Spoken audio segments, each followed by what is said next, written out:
আসসালামু আলাইকুম দর্শক, আজকের ভিডিওতে কাবা ঘরের কোন অংশে কী বলে সেটি আমি দেখাবো। আপনি এই চিত্রের দিকে ফলো করলে আপনি বুঝতে পারবেন। প্রথমে বাম দিকে রুকনে ইয়েমেন, যেটা ইয়েমেনে অভিমুখ কাবার স্তম্ভ, এটি হচ্ছে কাবা ঘরের দক্ষিণ পশ্চিম কোণে অবস্থিত। এরপরে রয়েছে রুকনে শামি, যেটা প্রাচীন শামের দিকে ফেরানো, এটি কাবা ঘরের উত্তর পশ্চিমে। রুকনে ইরাকি হচ্ছে ইরাক অভিমুখে, এটি কাবা ঘরের উত্তর পূর্ব কোণে। এরপরে হিজরে ইসমাইল নিচু এবং অর্ধ বৃত্তাকার এই দেয়ালটি, প্রাচীনকালে এটি কাবা ঘরের অংশ ছিল। এরপরে মাকামে ইব্রাহিম, গ্লাস আবৃত স্থানে নবী করিম সাল্লাল্লাহু আলাইহি সাল্লামের পদচিহ্ন পাথরখণ্ড রয়েছে। এরপরে আছে হাজরে আসওয়াদ, কাবা ঘরের দক্ষিণ পূর্ব কোণে অবস্থিত এই পাথরটি আল্লাহর জান্নাতে প্রেরণ করেছেন। বাদামি পাথরের লাইন, এখান থেকে তাকওয়া শুরু করতে হয়। এরপরে কাবা ঘরের দরজা, 300 কেজি স্বর্ণের তৈরি এই দরজাটি 1979 সালে তৈরি করা হয়। এবার মাকামে ইব্রাহিম, গ্লাস আবৃত স্থানে নবী ইব্রাহিম আলাইহিস সালামের পদচিহ্ন পাথরখণ্ড রয়েছে। এরপরে জমজম হচ্ছে, প্রাচীনকালে কাবা প্রাঙ্গণে এই স্থানে জমজম কূপটি দৃশ্যমান ছিল, বর্তমানে কূপের অস্তিত্ব রক্ষার জন্য ঢেকে দেওয়া হয়েছে।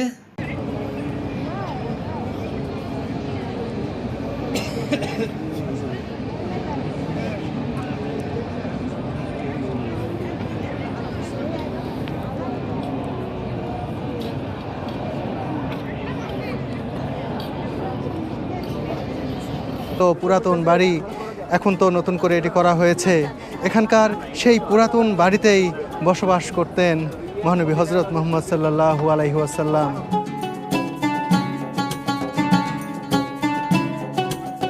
আবু জেহেলের বাড়ি ছিল এখানে, পরবর্তীতে সেই বাড়িটি ভেঙে দিয়ে সেখানে টয়লেট নির্মাণ করা হয়েছে। আজকে আপনাদের উদ্দেশ্যে আমি এই আরাফাত ময়দানে এসেছি।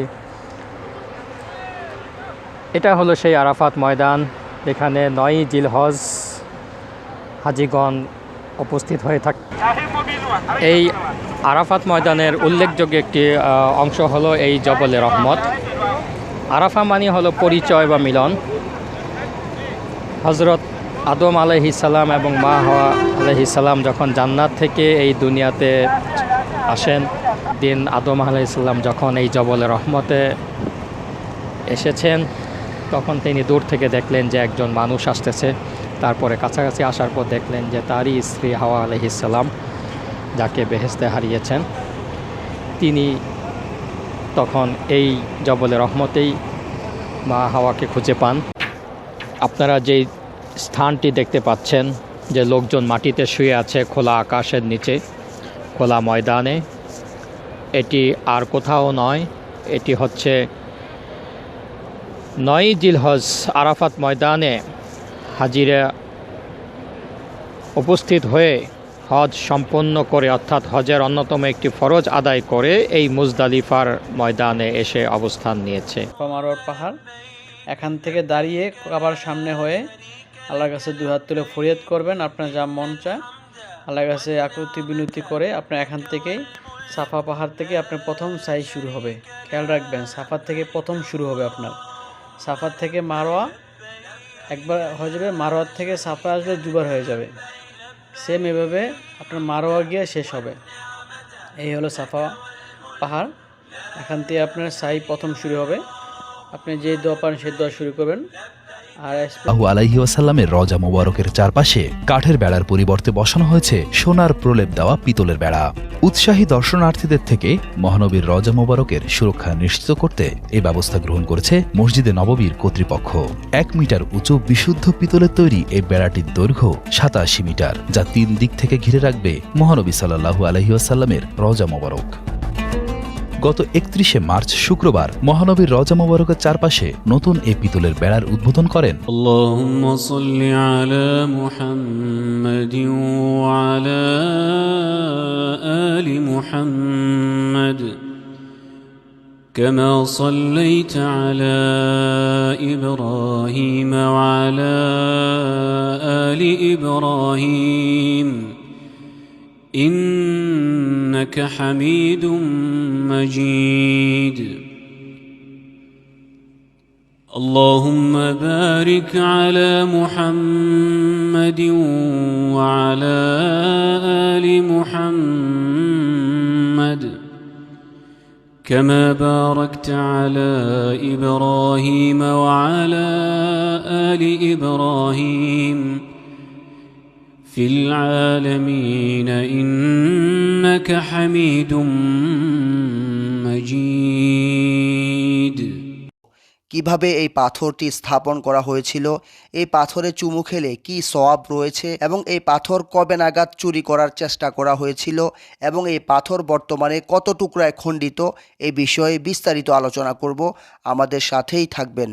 আলহামদুলিল্লাহ, এটি এমন একটি জান্নাতি পাথর যেটিতে চুমু খেলে বান্দার সকল গুনাহ মুছে যায়। পবিত্র কাবা শরীফের দক্ষিণ পূর্ব কোণে মাতাফের ফ্লোর থেকে 1.5 মিটার উচ্চতায় অবস্থিত এই পাথরটি, আমরা দৃশ্যে দেখতে পাচ্ছি পাথরটিতে উন্নত মানের আতর ব্যবহার করা হচ্ছে। আলহামদুলিল্লাহ, একটু গভীরভাবে মনোযোগ দিলে আপনারা বুঝতে পারবেন পাথরটি বর্তমানে 8 টুকরায় বিভক্ত, যার বিস্তারিত বর্ণনা আমরা একটু পরেই করব ইনশাআল্লাহ। পবিত্র কাবা শরীফের 4 কোণার 4টি নাম রয়েছে, তার মধ্যে অন্যতম হচ্ছে রুকনে হাজরে আসওয়াদ তথা কালো পাথরের দিক, যেই দিক থেকে আমরা হাতের ইশারায় তাওয়াফ শুরু করে থাকি। করোনার পূর্বে ধারণ করা দৃশ্যে আপনারা এশার নামাজের সময় দেখতে পাচ্ছেন আল্লাহর ঘরের দরজার পাশে ইমাম সাহেবের নামাজ পড়ানোর জন্য যাবতীয় আয়োজন সম্পন্ন করা হয়েছে, যেটাকে মুসল্লায় জিব্রাইল বলা হয়, অর্থাৎ যে স্থানে দাঁড়িয়ে রাসূলুল্লাহ সাল্লাল্লাহু আলাইহি ওয়াসাল্লামকে জিব্রাইল আলাইহিস সালাম সরাসরি নামাজের দীক্ষা দিয়েছিলেন।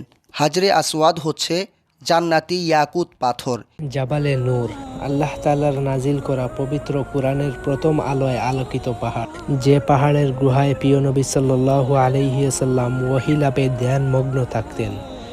বিশ্বব্যাপী যে পাহাড়কে জাবালে নূর, গারে হেরা কিংবা হেরা গুহা নামেই মানুষ সবচেয়ে বেশি চেনে। মানুষের মুক্তির জন্য, মানবতার মুক্তির জন্য। আল্লাহু আকবার, আল্লাহু আকবার।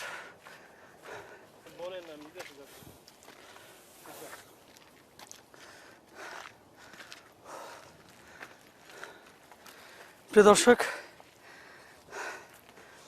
কাছাকাছি এসেছি, তবে আরো 15 মিনিট লাগবে। দেখতে পাচ্ছেন ওই চূড়ায় একেবারে গাড়ি চূড়া অবস্থিত, আমরা যাবো ইনশাআল্লাহ তাআলা। আর পারছি না, কিন্তু আপনাদের খেদমতে আসলে দেখাতে তো হচ্ছেই, যেহেতু কমিটমেন্ট করেছি, যাচ্ছি।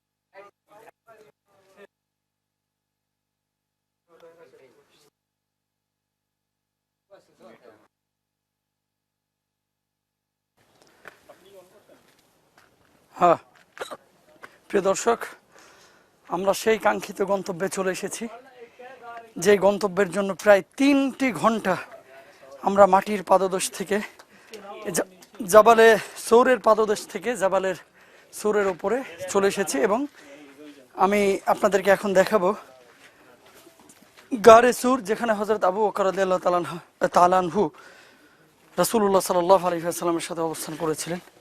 এই হচ্ছে গারে সুর। এই গারে সুরে হিজরতের আগে রাসূলুল্লাহ সাল্লাল্লাহু আলাইহি ওয়াসাল্লাম 3 দিন 3 রাত্র আবু বকর রাদিয়াল্লাহু তাআলা আনহুকে নিয়ে এই গুহায় রাসূল সাল্লাল্লাহু আলাইহি ওয়াসাল্লাম আত্মগোপন করেছিলেন। আপনাদেরকে ভেতরটাও দেখাবো ইনশাআল্লাহ তাআলা, আসুন আমার সাথে।